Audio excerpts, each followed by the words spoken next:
Bismillahirrahmanirrahim. Assalamualaikum warahmatullahi wabarakatuh. Alhamdulillah.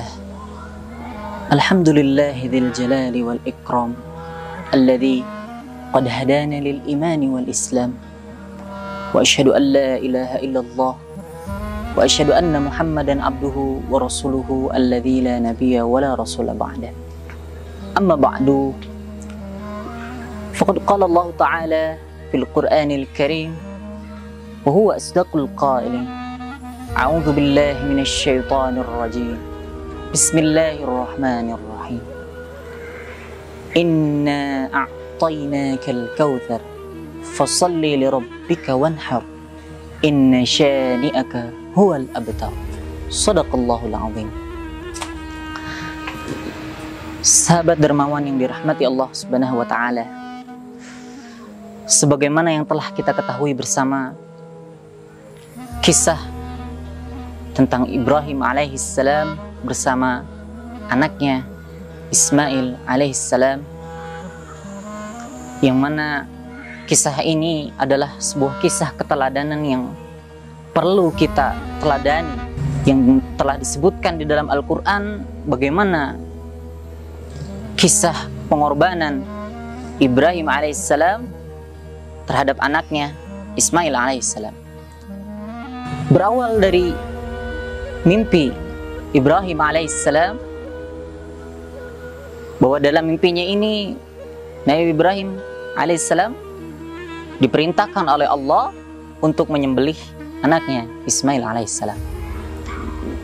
Singkat kisah, setelah Ibrahim alaihissalam terbangun dari tidurnya, ia langsung menceritakan bagaimana mimpinya kepada sang anak Ismail alaihissalam. Lantas ketika Ibrahim alaihissalam menceritakan bagaimana mimpinya, yang mana Allah perintahkan kepada Ibrahim untuk menyembelih anaknya Ismail alaihissalam, lantas apakah yang dikatakan oleh Ismail? Ismail berkata kepada ayahnya, "Wahai ayahku, jika ini yang diperintahkan oleh Rabbku, maka lakukanlah, maka laksanakanlah. Niscaya kau dapati aku termasuk ke dalam golongan orang-orang yang saleh." Subhanallah.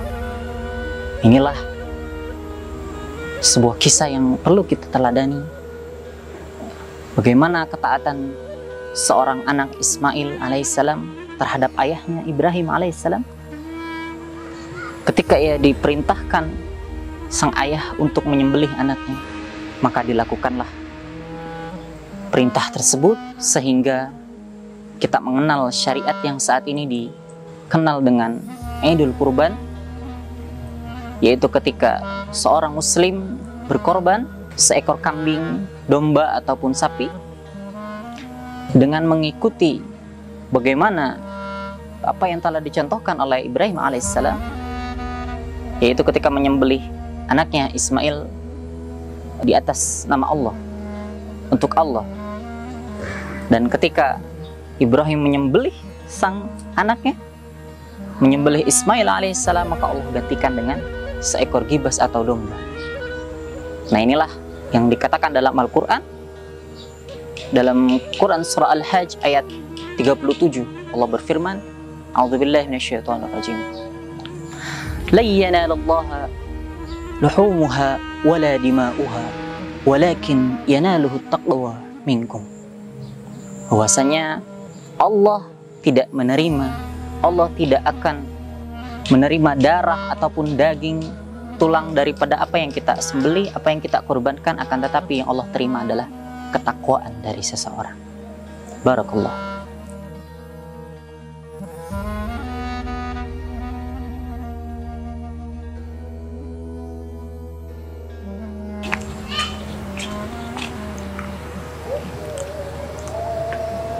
Sahabat dermawan yang dirahmati Allah Subhanahu wa taala, hikmah ibrah yang bisa kita ambil dari kisah pengorbanan Ibrahim alaihissalam terhadap anaknya Ismail alaihissalam, diantaranya adalah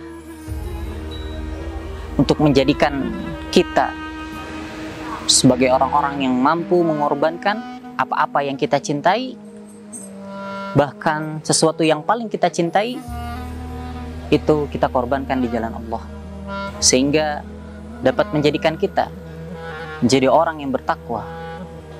Karena Rasulullah SAW bersabda bahwasanya seseorang itu belum dikatakan beriman sehingga ia mampu mengorbankan apa yang paling ia cintai.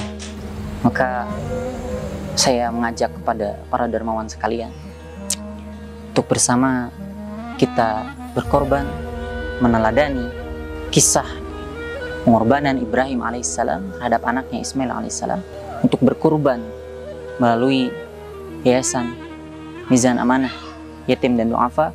Mudah-mudahan dengan wasilah kita berkorban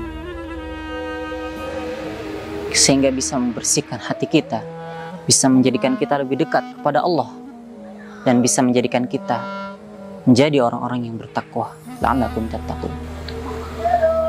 Sahabat dermawan yang dirahmati Allah, mudah-mudahan kita dimampukan oleh Allah Subhanahu wa Ta'ala untuk melaksanakan ibadah kurban di tahun 1441 Hijriah ini, sehingga dengan kita berkurban dapat mendekatkan diri kita kepada Allah, dan kita digolongkan ke dalam golongan orang-orang yang bertakwa.